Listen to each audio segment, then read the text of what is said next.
Thank you. So I'd like to thank the organizers for inviting me to this very nice conference and a nice place. Actually, this is my second time to Vienna, but it was a long time ago. The first visit was, as far as I remember, was like 2006. So I'm very happy to be here again in such a beautiful weather and nice place. So today I'm going to talk about global behavior of solutions for nonlinear Klein-Gordon equation. And this is a joint work with Gong Chen. I think he gave a talk last week, right? So it's a kind of continuation from his talk. No.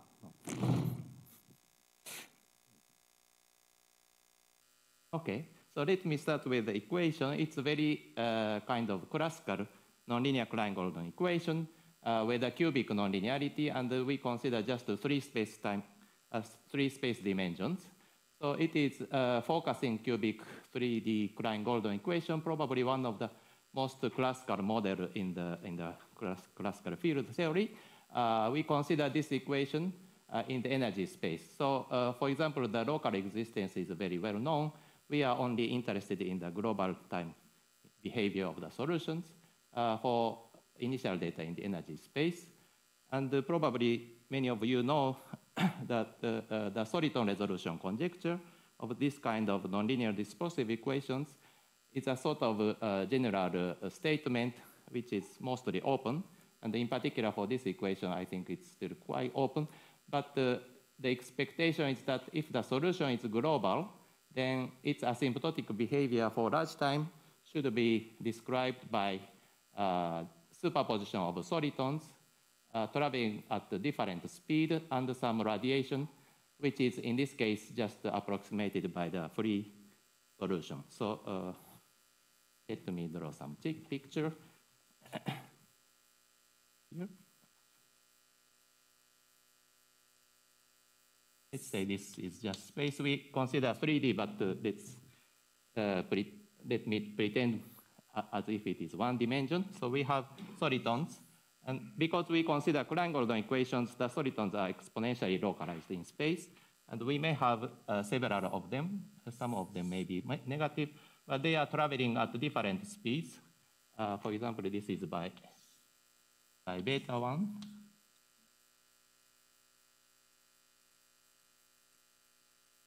And this is traveling like this. Q2 dot equals beta 2, and this may be going this way.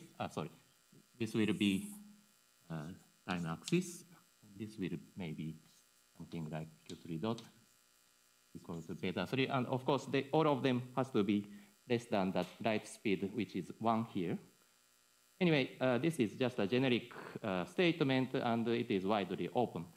But the existence of this solution, this kind of behavior, is somehow well understood, at least in the special case where this guy is generated from the ground state by the Lorentz transform. So the ground state is just a least energy solution, least energy static solution to this guy, which is also very classical. So in fact, Cote and Munoz proved existence of such solutions for any number of solitons. Although, as I said, in the case where this is somehow special, and in particular, if it is generated by the ground state and the Lorentz transform. And more recently, Chen and Gendre proved that the set of such solutions is a kind of a manifold in the energy space, and it has exactly codimension n. N is the number of solitons. So it is also well known that the stationary solution to this guy has to be unstable.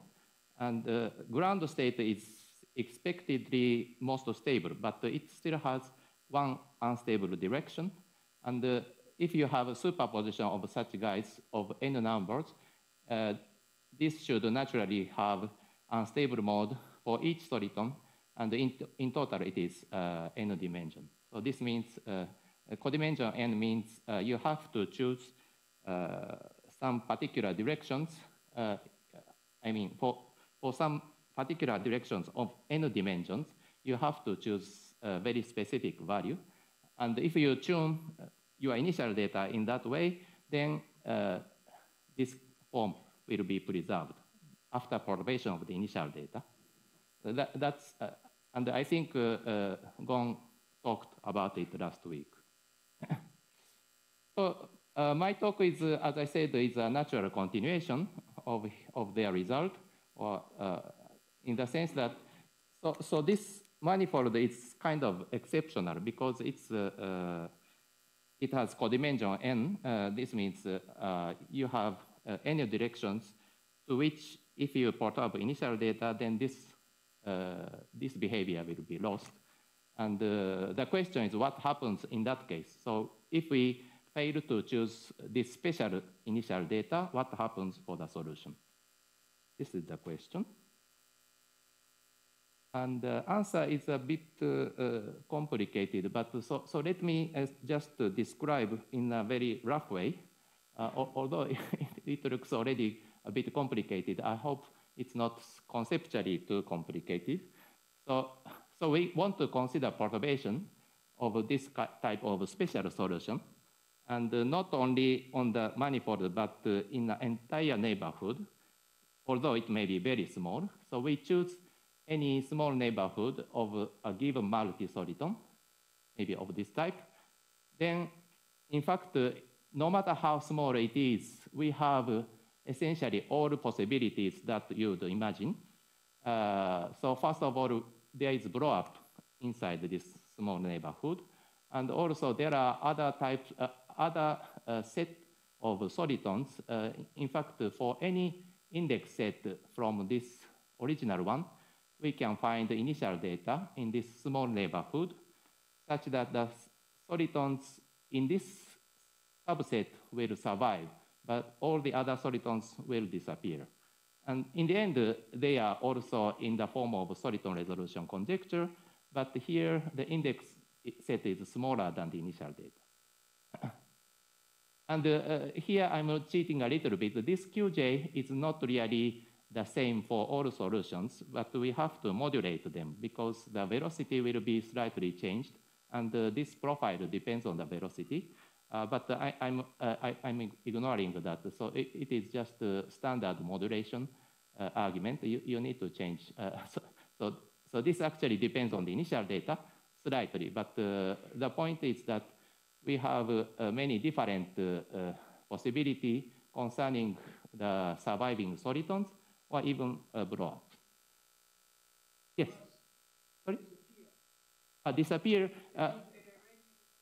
Sorry? Radiate away. Yes, exactly. So the soliton is something like this, but if you perturb it, then this will be destroyed, and it will be some radiative wave, and they will go to infinity. And in that case, in fact, it's a good question. It will be included in this part. So once they collapse, it will be approximated by free wave. So actually, this is the first part of the result. I want to more concentrated on the second part of the result. It says that those initial data corresponding to this particular choice of solitons also form a kind of manifold. So depending on the choice of index, we have many manifolds inside the neighborhood, and their relation is given by the following.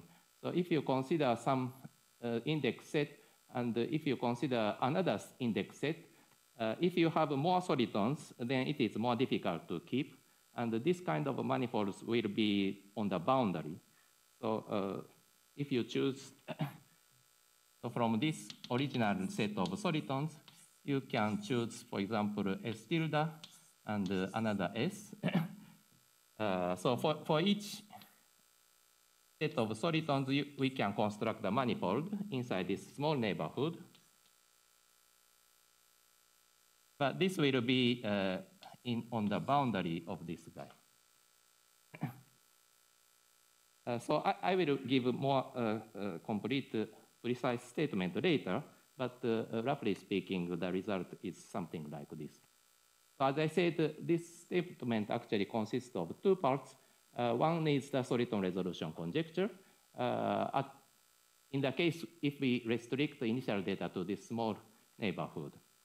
Of course, here we are assuming that the initial data is like soliton resolution, but it's not really trivial because initial data has all of one from 1 to n, but the final data has only some of them. So initial data and the final data are quite different.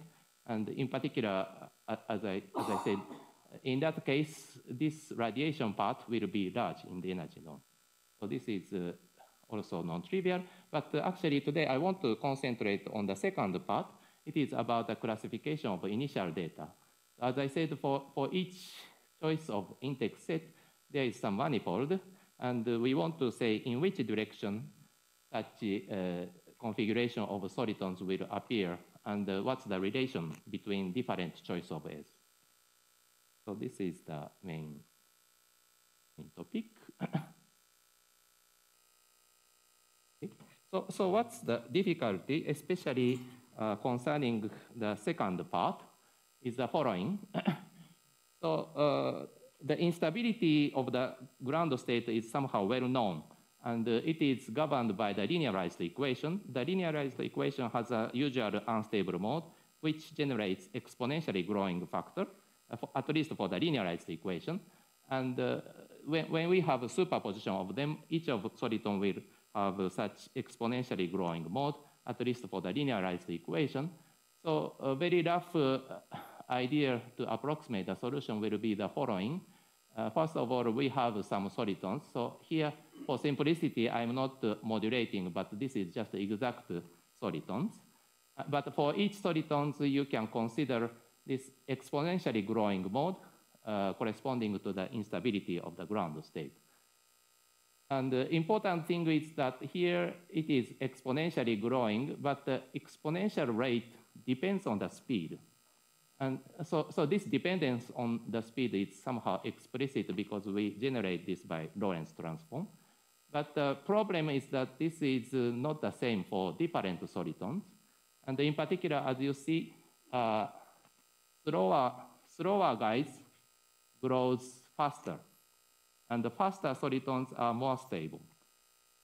On the other hand, in order to distinguish different sets of solitons, we need to distinguish all of them. But if we have a different growth order, it's easy to distinguish the most fastest growth, but the secondary growth is more difficult to distinguish. And in fact, if we consider just general dynamical systems with a different growth order, it's quite easy to see that it's essentially impossible to trace the secondary growth mode. In other words, if you have faster growth mode, it will just destroy the secondary growth mode so that we can not really trace the slower growing mode. I will show it in the next slide, some simple example. So in our case, of course, it's not really dynamical systems. We have a spatial dependence. And as I draw here, solitons are exponentially decaying. And in fact, eigenfunctions are even better decaying in space. So I don't know if it's clear here, but for each one we have, this is Q1, Q2, maybe minus Q3. Maybe minus is not so. We have also something like this one, and these guys are exponentially growing, but they are also exponentially decaying and beta decaying in space. Therefore, if you consider interaction between them, because they are getting away from each other by their speed, you see that the interaction between them is exponentially decaying in time, right? So then you may think the problem will be trivial. They will decouple and exponentially decaying. So in fact, when I started this project, I thought it would be trivial to superpose the solitons. But actually, it turned out that the exponentially decay of the interaction is not enough to avoid this kind of difficulty, at least in the dynamical system generality. I will show you in the next slide.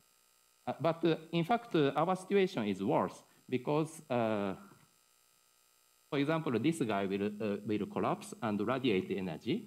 And so therefore, we cannot avoid a large dispersive component.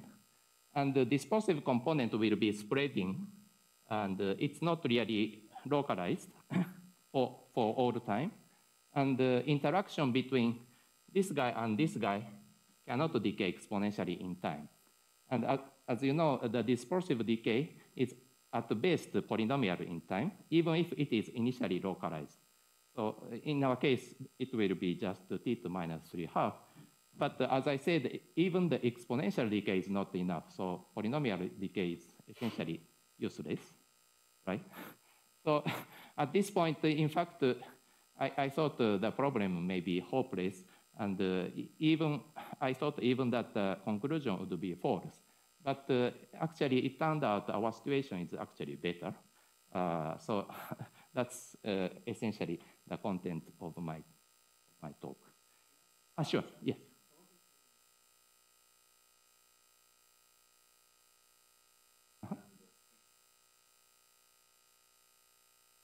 Yeah.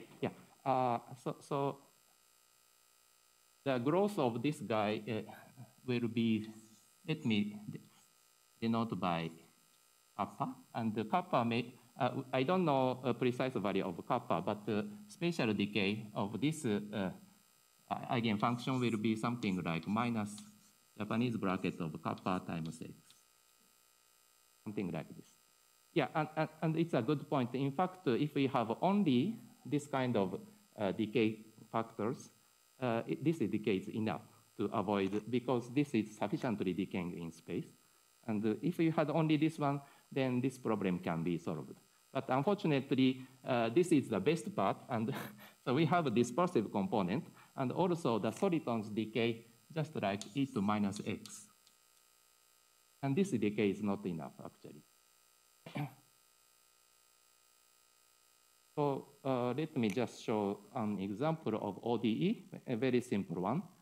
In fact, it's a kind of oversimplified, but so it is mimicking the case with two eigenvalues, unstable eigenvalues, but we have also dispersive component. It should correspond to 0 eigenvalue, right? So it's mimicking two solitons and the dispersive component.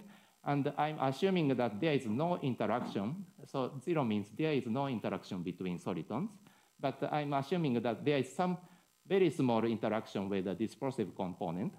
And as I said, there is no reason that the interaction between soliton and the dispersive component decay exponentially. It's, of course, false. But I'm trying to make a simpler example, and this is enough, sufficiently bad, actually. But now I need some condition. Of course, if this is sufficiently fast, as in this case, then it's nice. But of course, we cannot assume such a good decay between the dispersive components. So I assume that alpha 1 and alpha 2 are small one, a positive one, and the kappa 1 is bigger than kappa 2. So the first component is the fastest growth. Then it's easy, because it's just the ODE, it's easy to get a asymptotic formula for all solutions, the general solutions. It looks like this. So here I'm just taking the fastest growth for each component. And so of course, on the diagonal, it is just the same as non-interacting case, but the bad thing is here, this component. So originally, the second row should be behaved like this, right? Kappa 2t. This is non-interacting case, but we have this component, and by assumption, this number is much bigger than kappa 2. Therefore, this will be the leading term for the second component of B. And this means what? So generic growth is still given by this guy. And this appears as soon as the first component, as soon as this component is non-zero. And in this generic growth, B2, the second component, is always growing this non-linear, well, it's linear, but it's different from the non-interacting growth order, and it is much faster than the original one. So interaction destroys the growth mode, and of course, this will also destroy the direction. So we will lose the information of direction, or just, in this case, it is just a sign. The sign of B2 is not determined by the initial data of this guy, but it's determined by the initial data of this guy. So in this way, we cannot really distinguish the asymptotic behavior by the initial data, right? So interaction will just destroy the information. And I thought it was, our situation was much worse than that, but it was wrong, actually. So before that, let me just state our result in a more precise way, but it requires some notation. So I need to introduce some. First of all, I need the ground state and the unstable mode, starting with a case with zero speed. So this is a very classical one, the classical nonlinear Schrödinger equation without time, the ground state of that equation. And it is also well known that the linearized operator of this guy has one negative eigenvalue, and which is denoted by minus kappa square here. And I denote the ground state of the linearized operator by rho. So this is the unstable eigenfunction. And to generate the solitons with non-zero speed, we can just use the Lorentz boost, which is parameterized by the speed, which has to be less than 1. Well, actual form is not so important for us, but because the Lorentz transform leaves invariant the equation, wave equation with the potentials, either nonlinear or linear, we can immediately get solitons with fixed speed, as well as growing solution for the linearized equation. So this guy Q beta and rho beta, Q beta is the soliton and rho beta is the unstable mode. This is not so important, but I just go from here to the vector version, and just by abuse of notation, I will also denote the multi-soliton versions by using the same index. And I can put some sign, but in my talk, the sign is not so important. So maybe you can just ignore, and they can be just all plus. But now, by using this, I can introduce some coordinate around the multi-solitons. So to do that, I need to also introduce the remainder part. Remainder part will be characterized by some orthogonality conditions. And the orthogonality in the time-dependent case, it is better to use the symplectic form. It is just Jacobian integrated in space. Anyway, by imposing some orthogonality condition, we can get orthogonal subspace. Orthogonality in the sense of this symplectic form. This is just the same as energy space, but the decomposition into the unstable mode of each soliton, and the remainder which is orthogonal to this guy in some sense. And of course, we are considering around the multi-soliton. This is just a affine coordinate, depending on the parameter speed and the positions of solitons.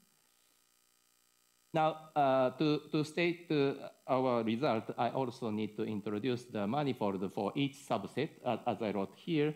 For any subset of indices, let M of S be the set of initial data for which we have this kind of behavior at infinity. Here, beta should be only for this choice of indices and some scattering part. So this is just the same, repeating the same as in the first slide. So in particular, if S is empty, this means just the usual scattering. We have nothing and everything is radiating for free solutions. And I also denote by B the set of initial data leading to blow up in positive time. So this will be the classification of initial data. Now, the result is the following. For any choice of number and any choice of velocity set, we consider the multi-solitons of this form. And we need to avoid collisions, and we have to assume that they are sufficiently away from each other at the initial time already. But this can be done by assuming by going sufficiently for future, if you are given multi-soliton.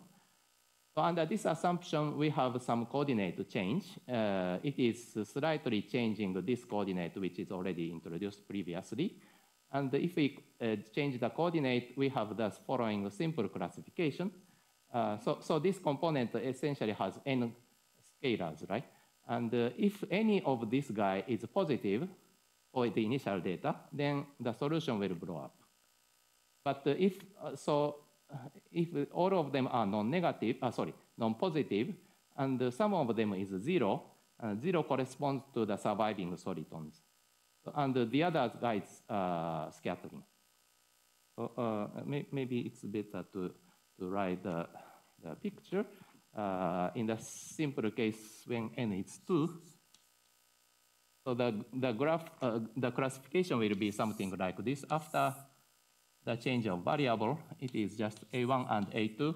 The other components is not so important, but the classification is very simple.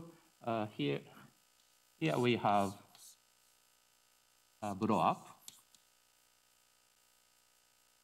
And here we have the usual scattering, in the sense that everything is radiating. So it's the same as M of empty set. And on the boundary of the scattering, we have a soliton manifold. So in this special case, we have only 3 cases. Here we have the case where we have only Q1 surviving. Here we have only Q2 surviving. And this point corresponds to the case where both of them survive. So in fact, what the Chen generation proved that is that this is corresponding to their manifold. And they also proved that it is codimension too. So they distinguish this point and the other part. So what we do now here is to classify the other part into this way. And of course, we don't have any restriction on the number. So for example, we can consider the case when n is 3, and then the picture becomes more difficult to draw, but it will be something like cube in 3D. And so in that case, maybe this is like M of 1.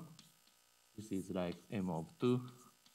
This is the face will be just 1 soliton, and the vertices will be, for example, this is 2, 3.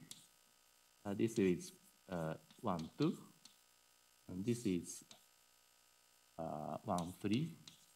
And this point corresponds to change entry 1, 2, 3.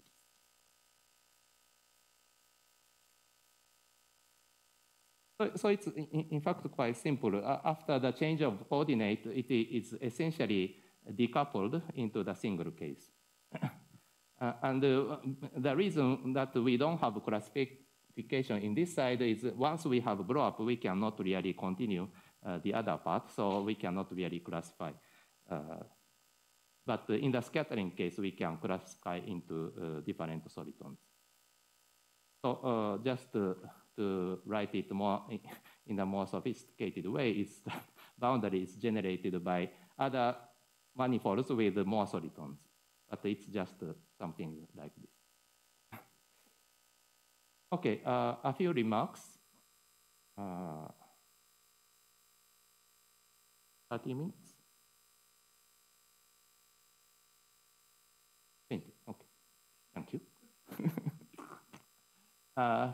Some remarks. So when the soliton is just 1, this result is just was done by Schrack and myself.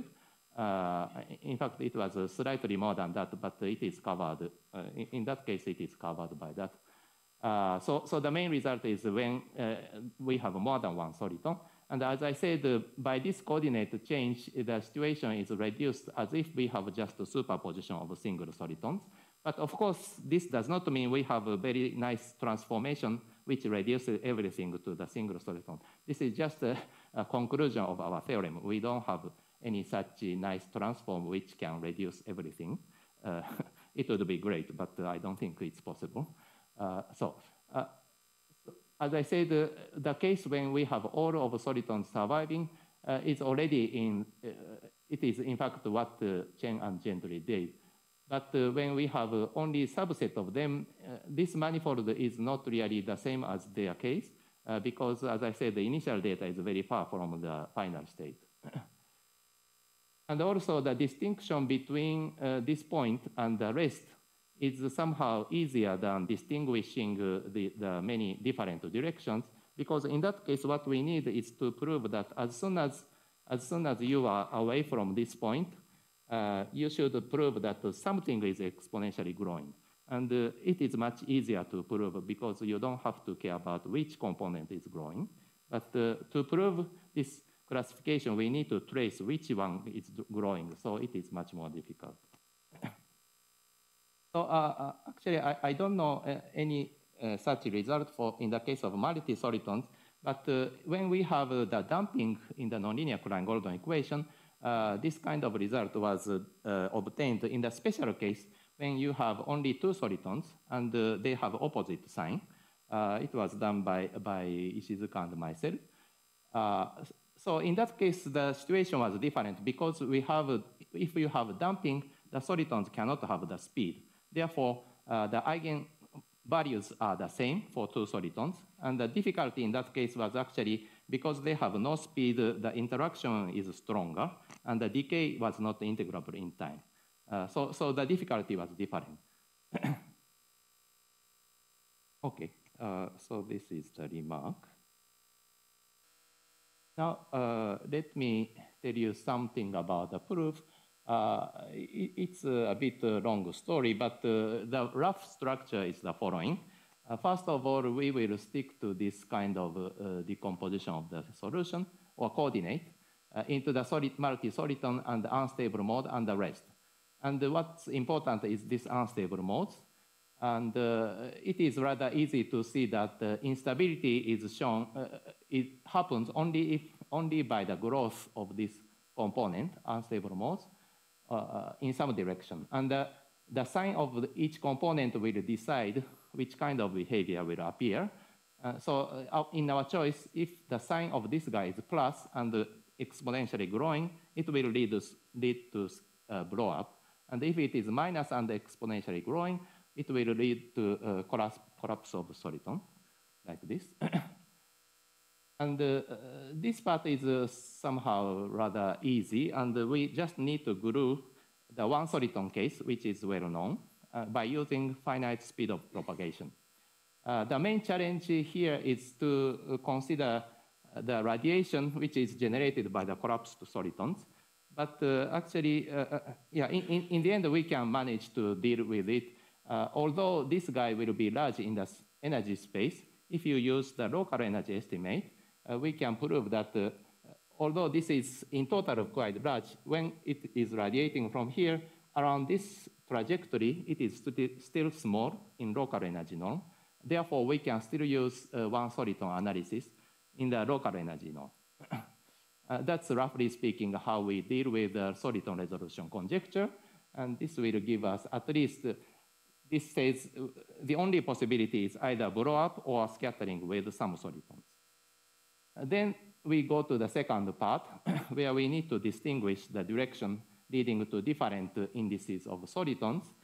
And to construct the manifold, the main task is to trace this A using the linearized equation. And the linearized equation is, in fact, almost enough to distinguish which sign will appear. So that's the main task. And we want to show that it is, in fact, growing as if they are decoupled, in the sense that if it is initially not too small, it will grow. If it is positive, then it will grow positive side. And if it is negative, it will grow to the negative side. But the main issue is that, as I said, there are different growth order, and in particular, the fastest one will dominate everything, at least in size. And so for nonlinear problem, I told about the linear problem, but for nonlinear problem, there is a similar issue that once we can use the linearized equation, as long as the size of this guy is small, but once it reaches some size, we can no longer use the linearized equation. So if the fastest guy reaches to some size. After that time, we cannot use that for the other guys. And so this is actually similar issue, and because of the different growth order. Yeah, sure.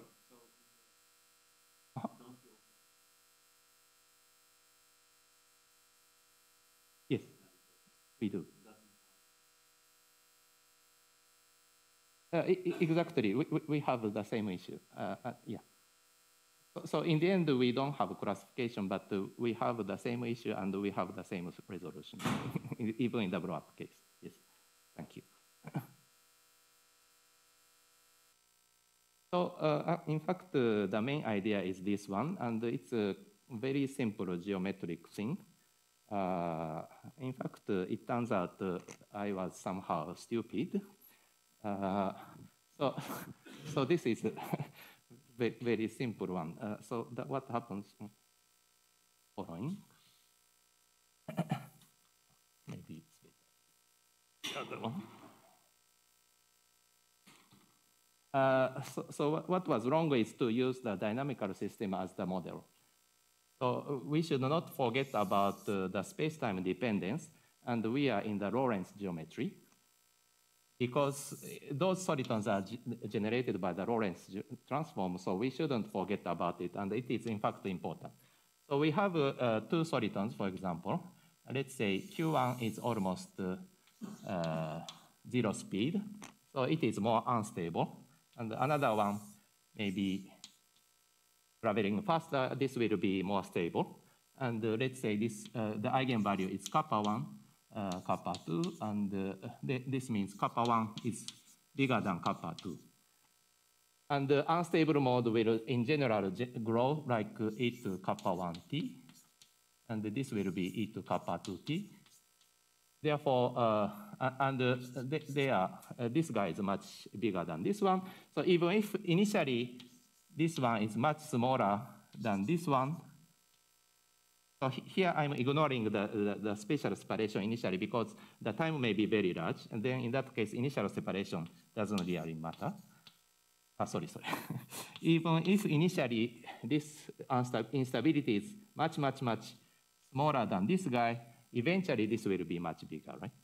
But actually, the problem is that our mistake was, it's not really relevant to compare this one and this one, because they are separate, and we are in the how to say, finite speed of propagation.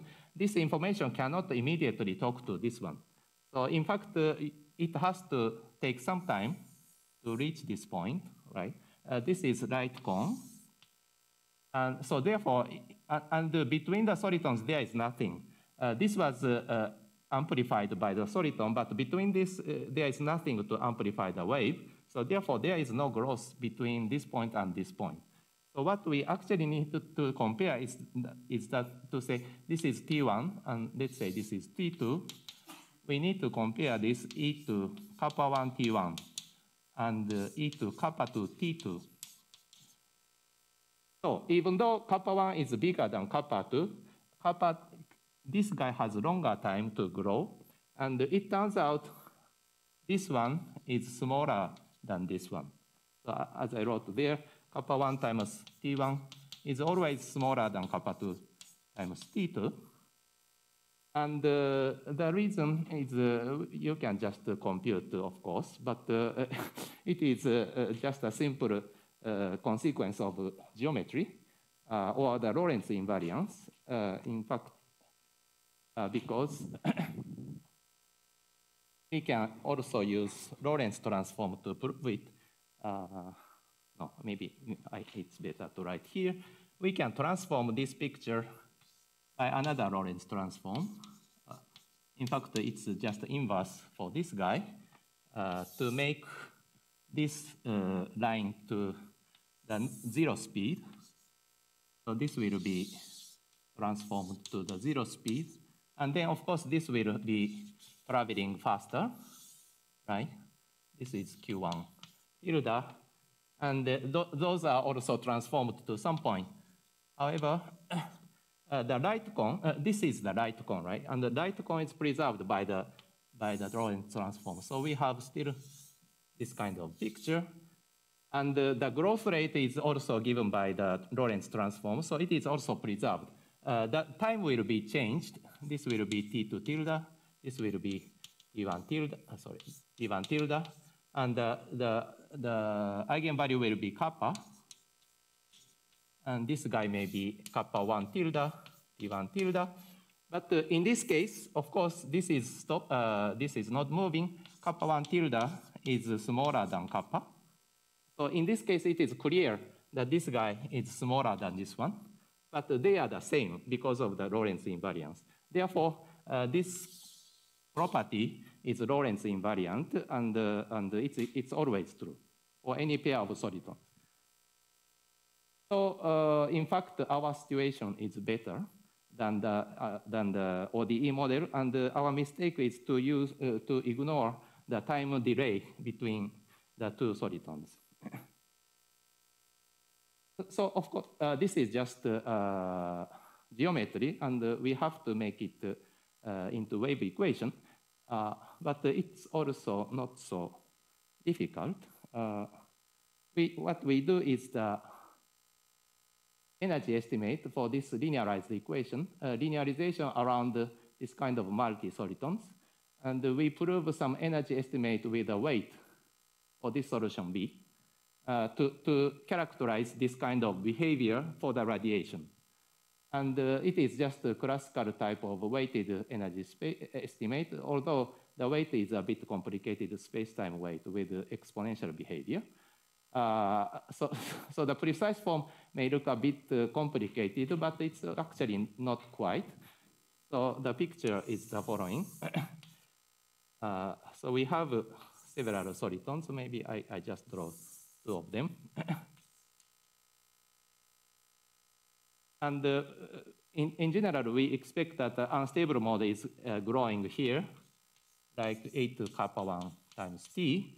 And the weight is chosen such that in a neighborhood of radius r, it is just equal to this growing factor in time, but we propagate it by light cone from here, like this. So for this propagation is somehow corresponding to that computation. I said along this line, there should be no growth. And therefore, we choose the weight, which is essentially constant along the light cone of each type. And because this is growing, the weight will be growing in this way. But if you travel in that direction, it is not growing. So this is essentially the level set of a weight. But we need to also superpose them with different solitons. So it will be something like this. And if there is complicated interaction of weights, it will be a disaster. But as I said, as this approaches to here, it will be much smaller. So essentially, these weights are localized around each trajectory. So that is what I have here, essentially.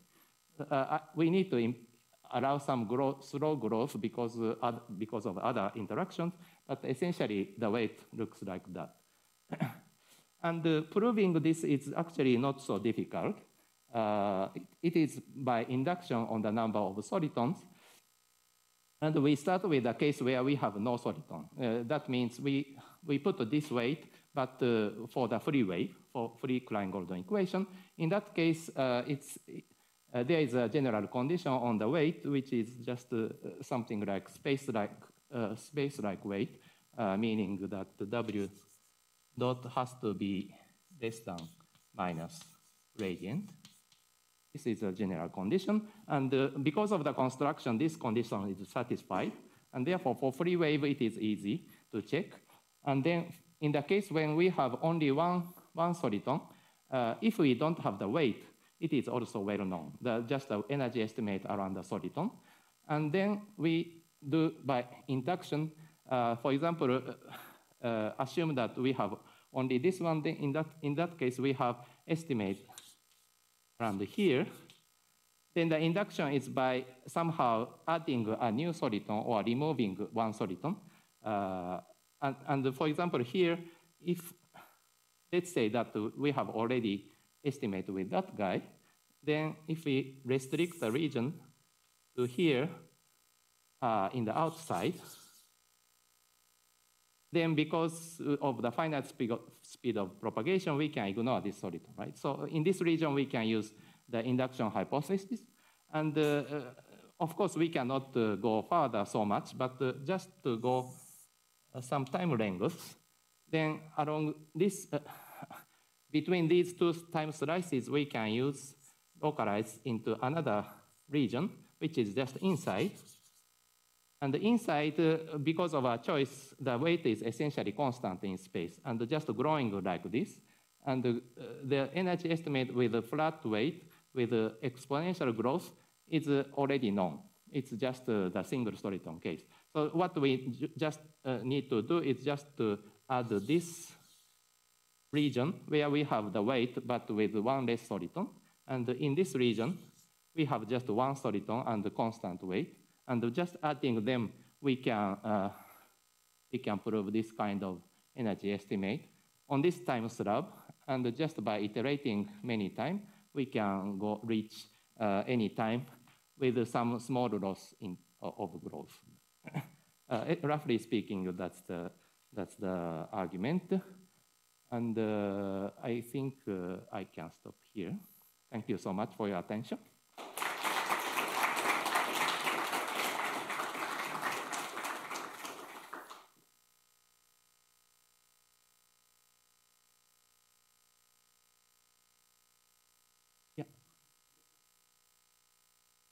Yes, we do. Yeah, it's important. This computation also requires enough separation. Right. It would be much more interesting if we have solid collisions, but far more difficult.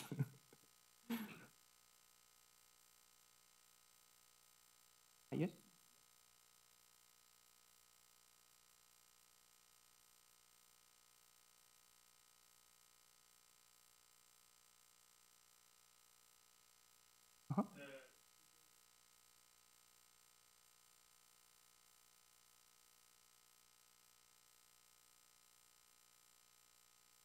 Oh, from minus infinity to plus infinity.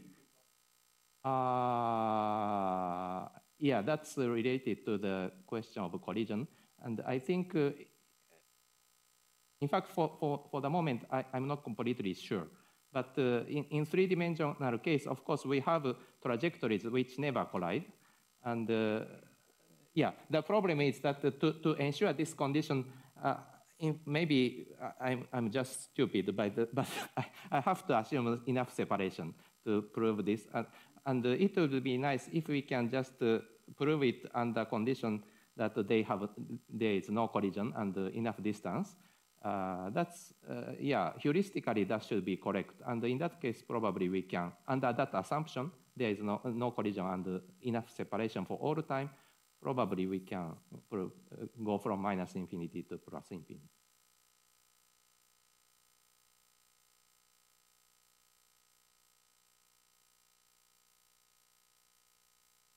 Thank you.